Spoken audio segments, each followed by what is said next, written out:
नमस्कार, स्वागत है आप सभी का। मुद्दा देख रहे हैं आप, मैं हूं आपके साथ रेशु त्यागी। जम्मू कश्मीर में इन दिनों एक के बाद एक लगातार आतंकी हमले हो रहे हैं। जम्मू कश्मीर के राजौरी जिले के गुंधा इलाके में सोमवार को सुबह संदिग्ध आतंकियों ने सेना के शिविर पर हमला कर दिया, जिसे सुरक्षा बलों ने नाकाम कर दिया। सूत्रों के अनुसार यह गोलीबारी सुबह 4 बजे की गई। इस आतंकी हमले में एक जवान घायल है, जबकि मुठभेड़ में एक आतंकी ढेर हो गया है। आतंकियों द्वारा हमला करने के बाद सुरक्षा बलों ने घेराबंदी कर तलाशी अभियान शुरू कर दिया है। सूत्रों ने कहा कि आतंकियों ने पहले एक गांव के बाहरी इलाके में एक ग्राम रक्षा समूह वीडीजी के सदस्य और पूर्व सैनिक के घर पर हमला करने की कोशिश की, लेकिन पुलिस कर्मियों की मौजूदगी के कारण उन्हें इलाके से भागने पर मजबूर होना पड़ा और बाद में उन्होंने सेना की चौकी को निशाना बनाया। बता दें कि बीते 1 महीने के दौरान जम्मू कश्मीर में आतंकी घटनाओं में बेतहाशा बढ़ोतरी हुई है। इस दौरान आतंकवादियों ने कई बड़ी वारदातों को अंजाम दिया है, जिसमें 12 जवान शहीद हुए हैं और 9 आम नागरिकों की भी मौत हुई है। हालिया हमला डोडा में हुआ था, जहां घने जंगलों में सेना के एक सर्च दल पर आतंकवादियों ने घात लगाकर हमला कर दिया था। इस हमले में एक अधिकारी सहित 4 जवान शहीद हो गए।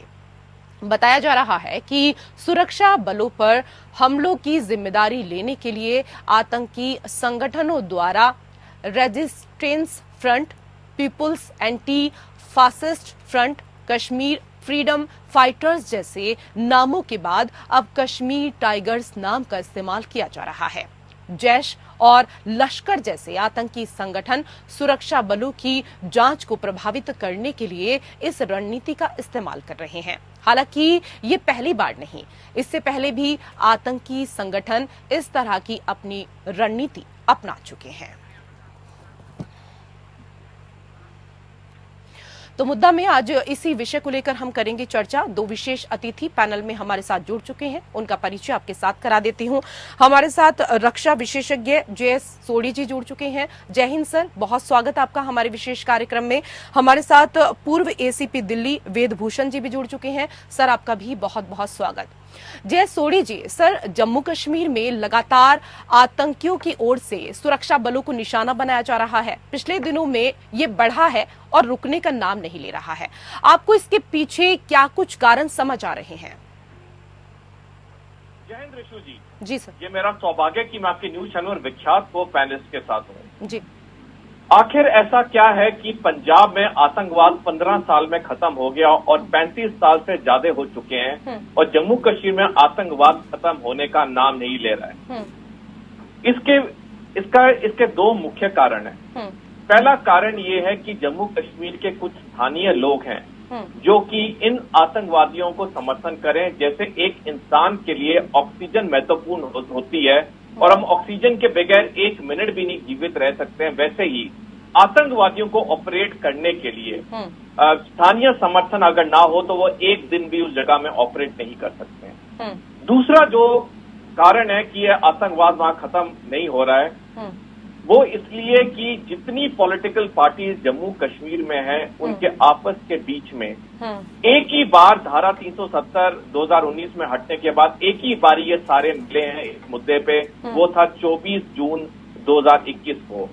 गलवान वैली क्लैश जून 2020 में हुआ। पिछले 4 साल में हमने चीन से 21 बारी बातें की हैं, लेकिन पिछले 5 साल में हमारी पॉलिटिकल पार्टीज ने सिर्फ एक ही बार आपस में बैठ के बातचीत की है।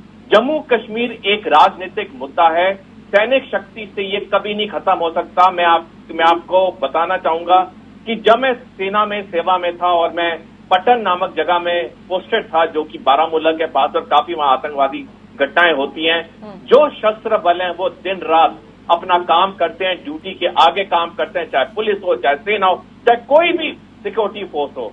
लेकिन किसी भी मुद्दे को राजनीतिक हल से ही रिजॉल्व किया जाता है। और मैं 1 मिनट और लूंगा ऋषु जी। रैंड कॉरपोरेशन, जो कि दुनिया का एक विख्यात थिंक टैंक है, उसने 30 जून 2008 को एक अध्ययन सार्वजनिक किया था और जिसका शीर्षक था कि दुनिया में आतंकवाद कैसे खत्म होता है। इस अध्ययन में जो आंकड़े सामने आए वो इस प्रकार से कि 7%, 7% टाइम्स आतंकवाद खत्म होता है सैनिक कार्रवाई की वजह से, 43% खत्म होता है पॉलिटिकल डायलॉग की वजह से, 40% बार खत्म होता है पुलिस की वजह से, और 10% आतंकवाद तब खत्म हुआ है दुनिया में जब आतंकवादियों के मंसूबे पूरे हो चुके हैं। जहां तक शस्त्र बलों का सवाल है, जहां तक पुलिस फोर्स का सवाल है, 35 साल से ज्यादा हो चुके हैं, हमारे कई हजार सैनिक मारे जा चुके हैं और शस्त्र बल या पुलिस फोर्स की सबसे कोई कमी नहीं है। इस वक्त जो जरूरी है पॉलिटिकल डायलॉग होना चाहिए। और मैं 1 सेकंड और लूंगा जी सर, मैं वापस से आपके पास आऊंगी क्योंकि कई और सवाल हैं जो हमें आपसे करने हैं, लेकिन वेदभूषण जी भी हमारे साथ जुड़े हुए हैं। और अभी क्योंकि आपने कई बिंदुओं पर चर्चा की, वेदभूषण जी ने भी सुना ही होगा आपकी तमाम चीजों को लेकर, और आपने इसमें एक महत्वपूर्ण बात यहाँ पर कही कि स्थानीयों का संरक्षण कहीं ना कहीं प्राप्त होता है, इसी वजह से इस तरह के जो हमले हैं वो होते हैं। वेदभूषण जी, इस बात को लेकर तो मैं आपसे चर्चा करूंगी ही, लेकिन सर हमलों का पैटर्न तो फिदाइन जैसा लग रहा है, लेकिन लोकल सपोर्ट के बिना क्या ये संभव है? यदि अब भी स्थानीय सहयोग मिल रहा है तो ये उन दावों का मजाक है जिसमें कहा गया था कि वहां कम्युनिटी काफी बदल चुकी है। देखिए रेशु, केवल एक कारण नहीं, इसके पीछे कई कारण बने हुए हैं, लगातार बने हुए हैं। क्योंकि अभी इलेक्शन का डिक्लेयर हो चुका है कि J&K के अंदर इलेक्शन होना है, बड़ा महत्वपूर्ण इलेक्शन होगा। सरकार उसकी तैयारी कर रही है। केंद्र सरकार चाहती है कि गवर्नर के थ्रू, लेफ्टिनेंट गवर्नर के थ्रू जिस तरह दिल्ली के अंदर शासन होता है उसी तरह से केंद्र शासित प्रदेश की तरह J&K के अंदर शासन चले। उसी क्रम के अंदर तमाम तरह के नोटिफिकेशन हो रहे हैं। अभी जल्दी में तीसरी बार जो पिछली सरकार थी उनकी वापसी हुई है, लगातार तीसरी बार सरकार बनी हुई है।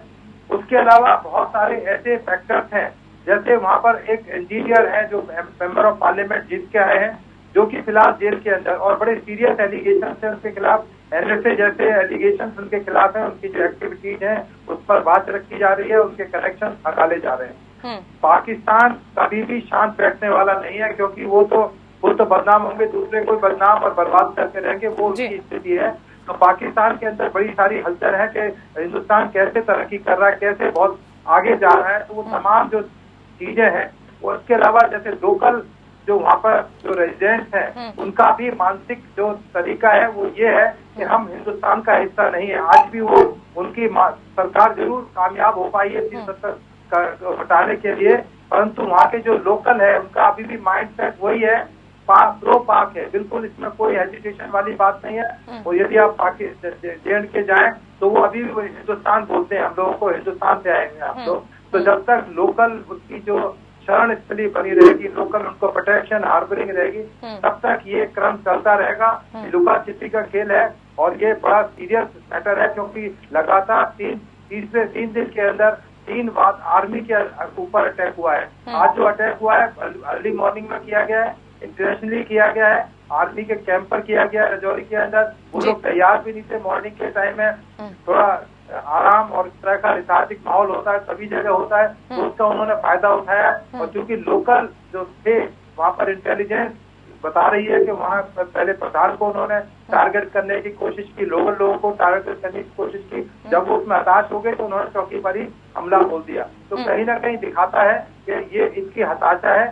तो अभी पार्लियामेंट सेशन भी शुरू हो रहा है, तो उनके और बहुत सारे ये कि अपना मैसेज किस तरह से पूरी दुनिया में पहुंचाएं कि हिंदुस्तान में हम अपना जो टारगेट है उसको पूरा करेंगे। उसी क्रम के अंदर दूसरा हमारा हिंदुओं का बहुत बड़ा यात्रा शुरू हुई, कांवड़ यात्रा शुरू हुई है। तो केवल एक मैसेज देना होता है कि पूरी दुनिया के अंदर कि अभी हमारा एग्जिस्टेंस है, टेररिस्ट का एग्जिस्टेंस है, J&K के अंदर हालात ठीक नहीं है। केवल वो इस मैसेज के तहत काम कर रहे हैं।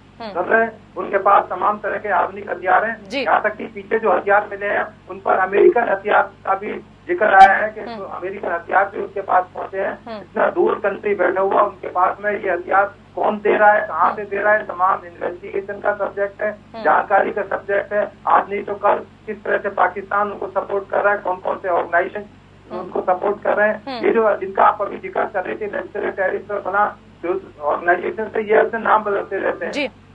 डिस्गाइज करने के लिए, धोखा देने के लिए, कभी लश्कर तोयबा, कभी दूसरा ग्रेट आप नाम लेते, कई नाम दिए, इस तरह के वो लोग नाम लेते रहे। तो ये जो तैयारियां हैं, ये जो इलेक्शन को डिस्टर्ब करने की हैं, जो तमाम जो प्रक्रिया शांति के लिए भारत सरकार कर रही है, उनको किसी तरह से रोका जाए, वहाँ पर पीस बहाली ना हो जाए। बिल्कुल, चुनावों से पहले माहौल बिगाड़ने की कोशिश इस दौरान की जा रही है और ऐसे में सबसे बड़ा सहयोग, सबसे बड़ा अगर इनको संरक्षण प्राप्त हो रहा है तो वो स्थानीयों की वजह से ही कहीं ना कहीं हो रहा है। दो विशेष अतिथि लगातार पैनल में हमारे साथ चर्चा के लिए जुड़े हुए हैं। जे सोढ़ी जी, क्योंकि सर इतनी बड़ी फौज तैनाती, आधुनिक सुविधाएं और इंटेलिजेंस के बावजूद आतंकी सीमा में घुसते हैं और सैन्य ठिकानों के आसपास पहुंच जाते हैं। सर, इससे समझ आता है कि उनकी तैयारी कितनी पक्की और सधी हुई है।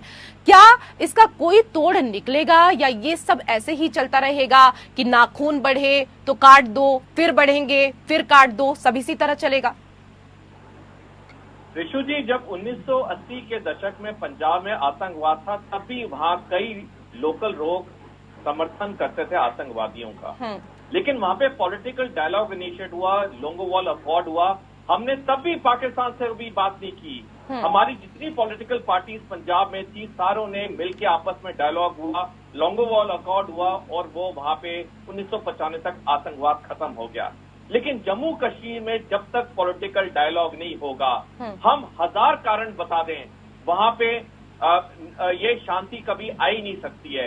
देखिए, जब तक पाकिस्तान एक देश है, वो तो आतंकवाद को समर्थन करेगा, जो भी भारत में आतंकवादी गतिविधियां हैं। पाकिस्तान पहले भी था, जब पंजाब में आतंकवाद था, पाकिस्तान अब भी है, पाकिस्तान आगे भी रहेगा। पाकिस्तान कहीं जल्दी टूटने नहीं वाला 4 देशों में। लेकिन बहुत जरूरी हो जाता है अगर हम 15 साल में पंजाब में आतंकवाद को खत्म कर सके, जबकि इतना आधुनिक कम्युनिकेशन, इतना आधुनिक सिस्टम सब नहीं थे। अब हमें 35 साल से ज्यादा क्यों हो रहा है?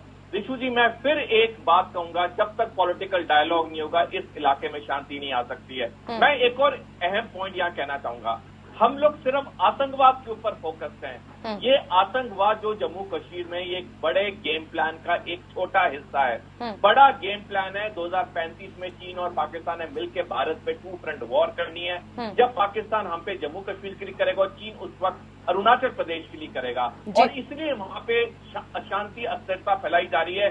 अंतर्राष्ट्रीय समुदाय को एक मैसेज देने के लिए जब भी ये दोनों से हम पे हमला करें, इससे जो सबसे बड़ी हमें प्रॉब्लम होगी आने वाले समय में, वो ये होगी ऋषु जी, कि अभी हमने जैसे हाल में एक ब्रिगेड को इंडक्ट किया पुंछ इलाके में, जितनी हम सेना इस इलाके में लगा रहे हैं, उतनी हमारी कन्वेंशनल वॉर की तैयारी हमारी सफर कर रही है। ये बहुत जरूरी है समझना, ये आतंकवाद एक बड़े गेम प्लान का हिस्सा है। इसे सिर्फ आतंकवाद नहीं देखना चाहिए। और मैं एक आखिरी टिप्पणी करना चाहूंगा, अब समय आ गया है कि भारतीय सेना को हर जगह से काउंटर इंसर्जेंसी ऑपरेशन से निकालना चाहिए, क्योंकि अब हमें 11 साल बचे 2 फ्रंट वॉर के लिए, और हमें ये सारी CI पुलिस फोर्सेस को, सेंट्रल पुलिस फोर्सेस को देनी चाहिए, उन्हें ट्रेन करना चाहिए। अन्यथा जब हम पे 2035 का 2 फ्रंट वॉर होगा, हमारे लिए ऐसी दिक्कतें पैदा होंगी जो इस आतंकवाद से भी गंभीर और गहरी होंगी। ठीक है वेद भूषण जी, अभी जिस बात को लेकर यहाँ पर कह रहे थे जे सोढ़ी जी कि एक बड़े गेम प्लान की तैयारी है, और ये बड़ा गेम प्लान जो है वो पाकिस्तान और चीन की तरफ से भविष्य के लिए किया जा रहा है। लेकिन सर, आपसे ये समझना चाहेंगे, क्योंकि पाकिस्तान ये सब स्पॉन्सर कैसे करता है, क्योंकि उनकी आर्थिक स्थिति तो अगर बात करें तो देखिए बेहद खराब चल रही है इस वक्त। देखिए, पाकिस्तान को अपने आप में पाकिस्तान का कोई स्टैंड नहीं है। उनको सपोर्ट करने के लिए बहुत सारे कंट्रीज रखे हैं जो एंटी इंडिया एटीट्यूड रखते हैं, चाहे हमारा रशिया प्रो रशियन एटीट्यूड हो या हमारा दूसरे कंट्रीज के साथ में कहीं मुखालफत वाला स्टैंड सरकारों का रहा हो।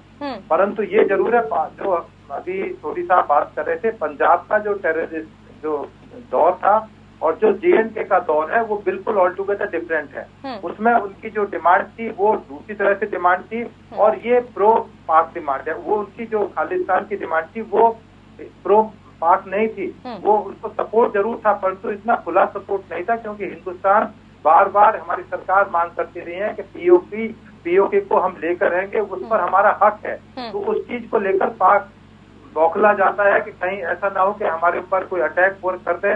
उसी क्रम के अंदर जो दूसरे कंट्रीज उसको सपोर्ट करते हैं, जैसा मैं जिक्र कर रहा था कि जो हथियार हैं, जो आर्म्स एंड एम्यूनिशन है, वो लेटेस्ट टेक्नोलॉजी से है, पुराने टाइप के हथियार नहीं है। और तमाम जो रैकिंग करते हैं, और ये हथियार बड़े एक्सपेंसिव हथियार हैं, ये छोटा खेल नहीं है, कोई लाख 2 लाख रुपए का खेल, करोड़ों रुपए के हथियार उनको सप्लाई होते हैं। और ये फिदायीन है, अपनी जान पर खेल कर आते हैं, इनको पता है कि यदि आर्मी से आमना सामना हो गया तो गोली से मौत ही होनी है। तो ये जो तमाम तैयारियों के साथ है, और इसमें बहुत सारा इंटरनेशनल मैटर्स भी आपस में इंटरलिंक्ड है, कनेक्टेड है, क्योंकि हालात पूरी दुनिया के बदल रहे, तेजी से बदल रहे हैं, कंट्रीज का समीकरण बदल रहा है, रशिया, चाइना, इंडिया सब एक तरफ आ गए, दूसरी तरफ दूसरे कंट्रीज चलेंगे, तो जो इक्वेशन चेंज हो रही है और पाकिस्तान का जो इक्वेशन है दूसरे कंट्रीज के साथ चला गया है, तो वो भी एक बहुत बड़ा इसका कारण है कि वो लोग सपोर्ट कर रहे हैं कि किसी तरह हिंदुस्तान के अंदर इस तरह की स्थिति बनी रहे कि हिंदुस्तान आगे ना निकल जाए इसके अंदर। और जो रशिया के साथ हमारा चल रहा है, अभी मोदी जी रशिया होकर आए, इटली होकर आए, तो जो हमारा नए इक्वेशन इंडिया के बन रहे हैं, जो प्रोग्रेसिव जो हमारा तरीका है, उसके लेकर पाकिस्तान के अंदर भी बड़ी खलबली है, और दूसरे कंट्रीज जो प्रो पाक है उनके अंदर भी बड़ी परेशानी है कि इंडिया क्यों इस तरह की तरक्की वाली चीजें कर रहा है, क्यों इस तरह की चीजों के अंदर इन्वॉल्व है। तो उसी क्रम के अंदर इसको देखा जाए, क्योंकि ये जो अटैक हो रहे हैं ये सामान्य अटैक नहीं है, ये बिल्कुल एक फिदायीन अटैक है, और तमाम जो चीजें हैं वो बिल्कुल क्रिस्टल क्लियर है कि पाकिस्तान का इसमें रोल है, क्योंकि स्थानीय लोगों के लिए बहुत मुश्किल है कि इस तरह के प्रोक्योरमेंट करना, हथियारों को प्रोक्योर करना, वो तमाम तरह की रेकी करना और अपनी जान पर खेल कर अपने आप को खत्म कर देना, मार देना। तो इसमें जो भी इसमें जब डेड बॉडीज मिलती हैं टेररिस्ट की, उनका पोस्टमार्टम किया जाता है, उनका जो आइडेंटिफिकेशन की जाती है, तो पता लगता है कि वो पाक थे, इंडियन थे ही नहीं। तो जो हाँ इतना जरूर है कि जो हमारे लोकल जो स्थानीय लोग जो उनकी मदद करते हैं, उनके बिना इस तरह के ऑपरेशन को सरंजाम देना नेक्स्ट टू इम्पॉसिबल है। तो जरूर इस बारे के अंदर सरकार जरूर इस बारे में कदम उठा रही है। हमारा नया कानून है, उसमें बहुत सख्त प्रोविजन किया गया है कि यदि कोई भी हार्बरिंग करता है, किसी को शरण देता है, उसके लिए सख्त सजा का प्रोविजन किया गया है। आज नहीं तो कल उसका असर जरूर आएगा। आपने देखा होगा JNK में पीछे जो पत्थरबाजी की घटनाएं होती थी और जो आम एक अटैक होते थे वो खत्म हो गए, हालांकि उसका रूप चेंज हो गया। अब बड़े रूप में वो लोग अटैक कर रहे हैं, क्योंकि पाकिस्तान से उसको सपोर्ट है। तमाम आर्म्स, एम्यूनिशन, रैकी तमाम चीजें उनको अवेलेबल कराई जाती हैं, मौजूदा कराई जाती हैं, परंतु जो डायरेक्ट कन्फ्रंटेशन की स्थिति आर्मी और पुलिस के साथ में वो लगभग समाप्त हो चुकी है। Over to you. जी देखिए, महंगे हथियार जो हैं वो सप्लाई हो रहे हैं, और आतंकियों के पास से जिन आतंकियों को मार गिराया जाता है, सेना के जवानों को वो हथियार मिल भी रहे हैं, जिसके बाद पता चल रहा है कि कौन कौन से देश इनकी मदद कर रहे हैं। JS सोडी जी, क्योंकि देखिए अभी गुरुवार को केरन सेक्टर में मुठभेड़ हुई थी, उसमें आतंकियों के पास से सेना के जवानों द्वारा ऑस्ट्रिया में बनी स्ट्रेयर AUG असॉल्ट राइफल भी सेना के जवानों को मिली है। तो इसको किस तरीके से देखा जाए, जिस तरीके से लगातार ये हथियार मिल रहे हैं अन्य देशों के? ऋषु जी देखिए, पाकिस्तान की आर्थिक हालत जितनी भी खराब हो जाए, लेकिन ये भारत में हो रहे आतंकवादी गतिविधियों को पूरी तरह समर्थन करता रहेगा, क्योंकि इसके पास इस चीज के लिए बेशुमार पैसा है। और ये जो बेशुमार पैसा इस आतंकवाद के लिए पाकिस्तान के पास आ रहा है वो चीन से आ रहा है, क्योंकि चीन एक बड़ा प्लेयर है जो कि सामने ये आ रहा है, पर्दे के पीछे से ये सारी कार्रवाई कर रहा है। मैं आपके दर्शकों से अनुरोध करूंगा, जब भी उन्हें समय मिले किताब जरूर पढ़े, ग्रेट गेम ईस्ट, जो कि बर्टल लिंटनर ने लिखी है, और उसने बहुत अच्छा बताया है कि कैसे चीन भारत में आतंकवादियों समर्थनों को समर्थन देता है पर्दे के पीछे छुप के। क्योंकि चीन के जो मंसूबे हैं ऋषु जी वो बहुत बड़े हैं, वो बहुत लंबे मंसूबे हैं। वो मंसूबे सिर्फ आतंकवाद फैलाने के नहीं है, वो मंसूबे बहुत आगे हैं और कई सालों तक जाते हैं। देखिए, अगर हम देखें इस साल के शुरुआत से साउथ चाइना सी में चीन का आक्रमण और पाकिस्तान का आतंकवाद को ज्यादा समर्थन देना जम्मू कश्मीर में, दोनों इस साल के शुरू से बढ़ चुके हैं। और दोनों के बीच में समर्थन है। समर्थन इसलिए है क्योंकि ये दोनों देशों के बड़े प्लान हैं, और प्लान ये कि अगले 11 साल में 3 जंग होनी इस इलाके में। 2027 में चीन ताइवान पे हमला करेगा, 2029 में चीन स्पाटे आइलैंड्स पे हमला करेगा, और 2035 में चीन पाकिस्तान मिलकर भारत पे हमला करेंगे। तो मैं फिर कहूंगा कि ये जो पूरा आतंकवाद हो रहा है, जहाँ पे आधुनिक हथियार, आधुनिक कम्युनिकेशन सेट मिल रहे हैं आतंकवादियों से, जो कि भारतीय सेना के पास भी नहीं है, ये एक बड़े गेम प्लान का एक हिस्सा है। और जब तक हम इस बड़े गेम प्लान को आइडेंटिफाई करके इसको पब्लिक नहीं करते हैं, जम्मू कश्मीर में आतंकवाद चलता रहेगा। और मैं फिर एक बार आखिरी बार कहूंगा, जम्मू कश्मीर अगर आतंकवाद खत्म होना है, हमारी सारी पॉलिटिकल पार्टीज को बैठ के इस पे मसला करना होगा। क्योंकि अगर कुछ स्थानीय लोग समर्थन कर रहे हैं, पंजाब में भी कुछ स्थानीय लोग समर्थन कर रहे थे जब आतंकवाद था, जब तक पॉलिटिकल रेजोल्यूशन नहीं होगा इस जगह में शांति नहीं आ सकती है। लेकिन सभी पार्टियों को एकजुट करना भी बड़ा मुश्किल हो जाता है। ये बातें बाकी लोग समझ सकते हैं, लेकिन शायद पार्टी के लोग बड़ी मुश्किल से समझेंगे। जी एस सोढी जी, बहुत बहुत धन्यवाद आप दोनों मेहमानों का हमारे साथ इस चर्चा में जुड़ने के लिए। मुद्दा में मेरे साथ फिलहाल इतना ही। नमस्कार।